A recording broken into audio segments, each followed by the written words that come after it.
네, 안녕하십니까. 김 선생의 서울 이야기를 전하는 강사 김효입니다. 이번 시간에는 용의 머리를 닮아 용머리, 용두동에 대해서 알아보도록 하겠습니다. 여러분들, 용머리, 용두동은 조선시대의 이 산의 모습 자체가 용의 머리를 같이 생겨서 용머리, 용두리라고 한 데에서부터 유래를 했다고 하는데요. 1936년도에 경성부의 영역이 확장이 되면서 고양군 숭인면 용두리가 경성부에 편입되면서 용두정이 되었고, 이것이 해방 이후에 용두동이 되었다라고 보시면 되겠습니다.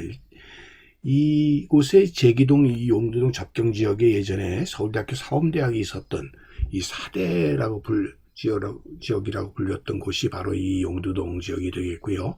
정릉천을 경계로 해서 동쪽은 용두 1동, 그리고 서쪽이 용두 2동으로 이렇게 분동이 되어 있고, 이 용자가 들어가는 걸로 용답동이 있는데요. 동대문구 용두동과 답심리동 지역 각 일부가 통합이 되면서 성동구로 편입되면서 두 동의 머리 글자인 용두와 용답의 답자가 합쳐져서 용답동이 또 유래하기도 했다라는 점에서 이 동네가 바로 이 용머리의 형상이었다라고 하는 데서부터 지금까지 이렇게 동명들이 유래됐다라고 보시면 되겠습니다. 마치 이것은 한강으로 빠져드는 듯한 형세의 용이 만들어낸 산, 그래서 용산이라고 붙여졌던 거와 그 의미가 같다라고 보시면 되겠습니다. 이처럼 물의 신으로 대표되는 이 상생의 동물 용의 형상과 닮았다라고 하는 데서부터 바로 이 용산, 용두동 이런 명칭들이 나오게 되었다고 볼 수가 있겠고요. 이 도성도에서 보시는 것처럼 한양 도성의 동쪽에 적전이 있었던 동네를 통칭하게 되는 이런 산자락의 지세 속에서 제기동 일대가 바로 용두동에 위치했다라고 볼 수가 있겠고요. 동적전의 영역이라고 하는 것은 현재 제기동, 청량리동, 전농동 일대를 아우르는 지역에 해당되는 곳이 되겠고요. 그곳에 바로 용두동이 포함이 된다라고 볼 수 있겠습니다. 다시 한번 보게 되면 바로 이런 청계천으로 유입되는 안암천, 이 성북촌이죠. 과 이 정릉천이 만나는 이런 지역이 다시 이 중량천과 합류되게 되는 넓은 이 평지 지역을 동적전이라고 불렀었다고 볼 수가 있겠고요. 그러다 보니까 이곳이 농업과 관련이 되는 곳이다 보니까 지금의 성북동 지역에는 선잠단이, 또 지금의 이 용두동 일대는 우사단, 동방토룡단, 선농단과 같은 재단이 마련이 되어 있었고요. 남쪽 지역으로는 말목장이 있었던 곳이다 보니까 마보단, 마조단, 선목단, 선사단과 같은 이런 재단들이 있었다라고 하는 것을 통해서 이 동덕적전 일대라고 하는 것이 이러한 다양한 농사의 시범을 이루고 하늘의 재를 지르는 공간으로 이렇게 중시되었다라는 것을 알 수가 있겠습니다. 자, 이 안암천 일대를 중심으로 해서 이 청계천으로 유입되는 이 일대가 바로 용두동의 모습이 되겠고요.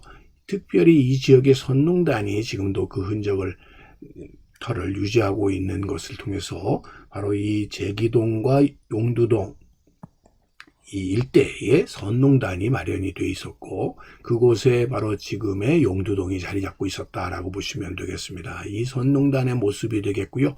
이곳에 직접 수은종이 이곳에 행차를 하셔가지고 친경을 했었던 것을 기념한 사진 모습을 통해서 당시의 모습을 엿볼 수가 있겠고요.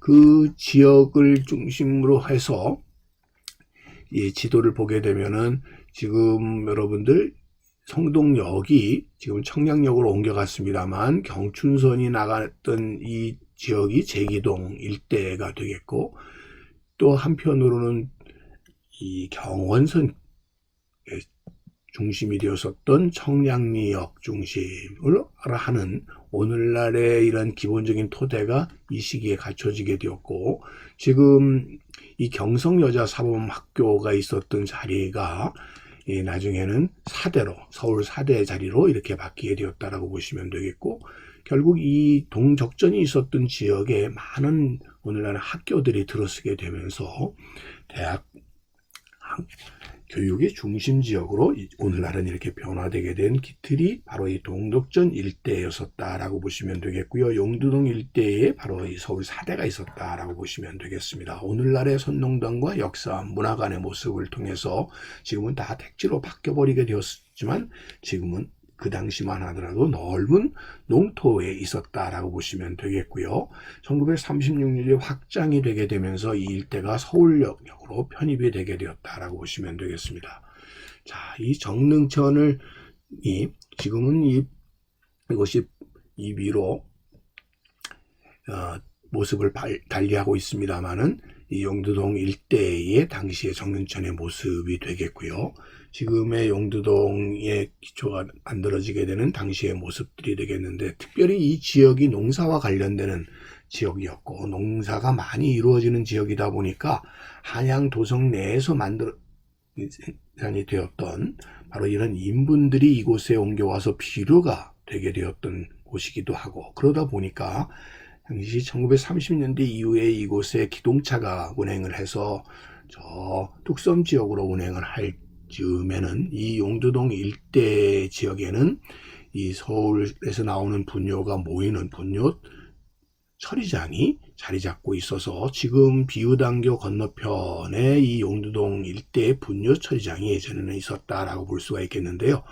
이 청계천이 복개가 되게 되면서 그 지역 성동구 왕십리하고도 용두동이 이렇게 연계가 되면서 그 지역이 편입이 되게 되다 보니까 용두동에 있었던 분뇨 처리장이 이 당시만 하더라도 왕십리에 있다 보니까 왕십리 지역 똥파리라고 하는, 왕십리 하게 되면 흔히들 똥파리라고 하는 말이 연상되게 되었던 이유도 바로 이곳이 분뇨 처리장이 많았었고, 특히 왕십리 일대 지역이 이렇게 채소밭들이 많다 보니까 이런 명칭들이 나오게 된 것이 아닌가 싶습니다. 그런 의미에서 이 당시만 하더라도 곳곳에서 이렇게 수거해 갔었던 그 많던 똥들이 다 어디로 갔을까 궁금했는데, 그 당시만 하더라도 이런 왕십리 똥파리라고 하는 말의 기원이 나타나게 된 것만 보면 이 서울 장안에 있었던 분뇨들이 어디로 갔는지를 우리가 예측해 볼 수가 있겠습니다. 자, 이제는 더 이상 그런 것들은 옛 이야기가 되어버릴 정도가 될 정도로 이 용두동 일대의 변화 과정은 대단히 눈부시다 이렇게 볼 수가 있겠고요. 더구나 많은 사람들이 아주 인구 밀도가 높은 거주 지역으로 이렇게 바뀌게 되어서 지금의 성북천과 정릉천이 유입되는 이 청계천을 중심으로 하는 이 청계천 북쪽 지역의 모습은 크게 변화되게 되었다라고 보시면 되겠습니다. 자, 여러분들 용의 머리를 닮아서 용두동이라고 불리웠던 이 오늘날의 서울 동대문구 용두동의 유래에 대해서 오늘도 꽃밭을 가꾸는 김 선생이 말씀드렸습니다.